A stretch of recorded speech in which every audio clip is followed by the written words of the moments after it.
Hello everyone, welcome back to another video.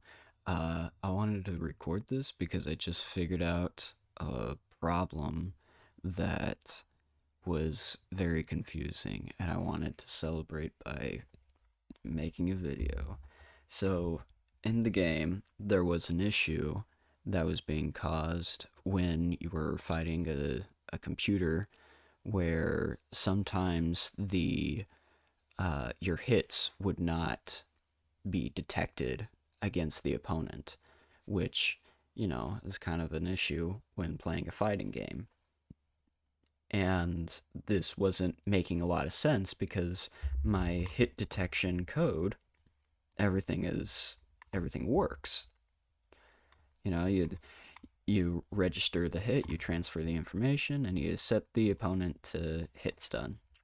Well, the problem was the hit stun timer wasn't going down. So it wasn't actually registering going into the hit stun, which was weird. If the code works, then why isn't it working? So this was kind of a confusing thing. And so I bounced around, I played around with, what makes the opponent vulnerable. Um, and so trying to brute force that didn't really work because that was messing stuff up. Trying to brute force going into the hit stun, uh, even that wasn't working. And the thing was, it was inconsistent, which was frustrating to try to figure out.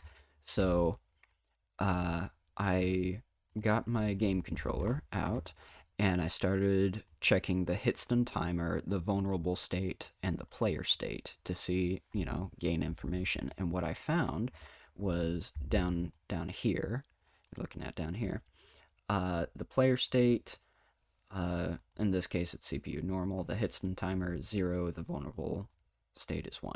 And this is right. This is what it should look like. And then when we get hit, um, let's see if I can find a hit somewhere in here. Yeah. So we got the knockback state. Uh, it's now this is registering for the opponent, which is a CPU, and so going to normal is right, and then it switches over to CPU normal. Uh, you have the attack start. This is the opponent doing an attack. Um, and then we see that it gets hit because it has the player state of jab, but the hit stun timer goes up and the vulnerable uh, changes from 1 to 0, and then it goes to hit stun. The problem was it was going from an attack to normal and then to CPU normal, but the hit stun timer was not counting down. That's a problem. And nowhere in my hit detection code was any mention of switching to the normal state, which then, causes an issue.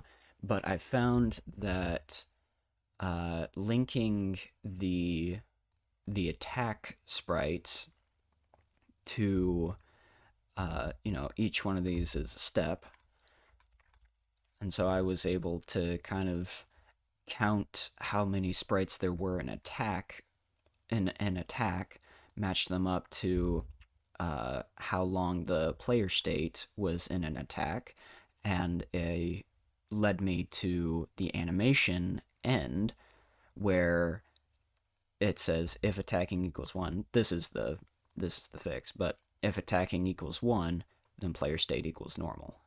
And so if you were hitting an opponent right at the end of their attack, the hit would not be detected and they would essentially become invincible.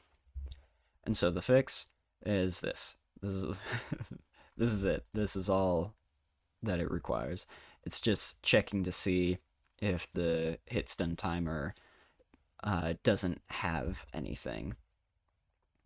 And so if there's no hit, then this will remain 0, but if there is a hit, it has to go through the hit stun cycle before it plays anything of this. And so I'm just saying that the hit stun trumps the attacking animation. So that I'm quite pleased with that because it made me feel super smart, and I just wanted to gloat. Thanks for watching.